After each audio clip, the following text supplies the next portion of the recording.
Сәлем достар, бүгін бешбармақ дайындайтын боламыз. Бірінші газге етімізді жуып кастрөлге саламыз. Бірінші еттің қамырын дайындаймыз. Оған сорпаның майын салқындатып алып, оған бір жұмыртқаны жарып салып, әбден араластырамыз.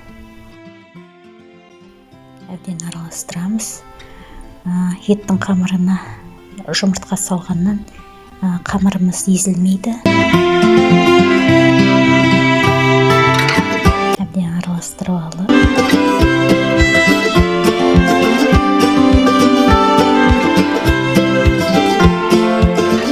екі шай қасық тұз саламыз.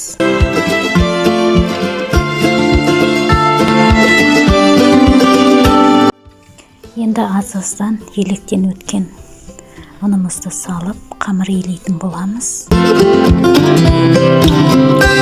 Қамырымыз өте жұмсақ болып шығады.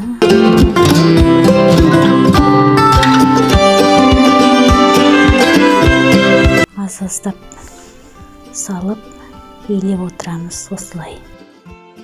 Міне қамырымызды біріктірдік, енді иін қандырып, осылай басып елеп, басып қайта елейміз де. Енді қамырымызды екіге бөліп алып,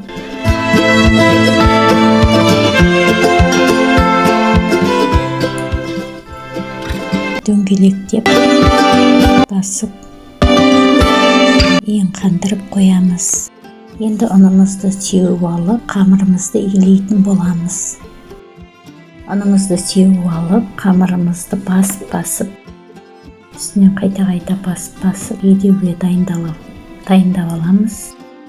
Әбден басып, екі жағында осылай қолымызбен басып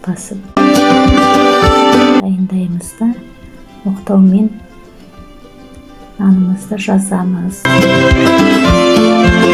Айналдырып жазамыз, оқтаумен қамырымызды бір тегіс қылып әбден елеп аламыз. Дөңгелентіп, әбден айналдырып елеп аламыз да.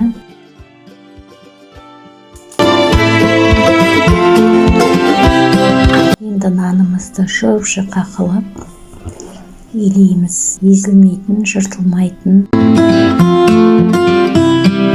Осылай әбден жұп-жұқа қылып елеп аламыз қамырымызды. Жазылған қамырымызды осылай төртбұрыштап кесіп аламыз. Міне бешбармағымыз да дайын болып қалды. Ал бізге ас болсын, маған лайк басып, комментарий жазып, подписаться етіп кетіңіздер, достар.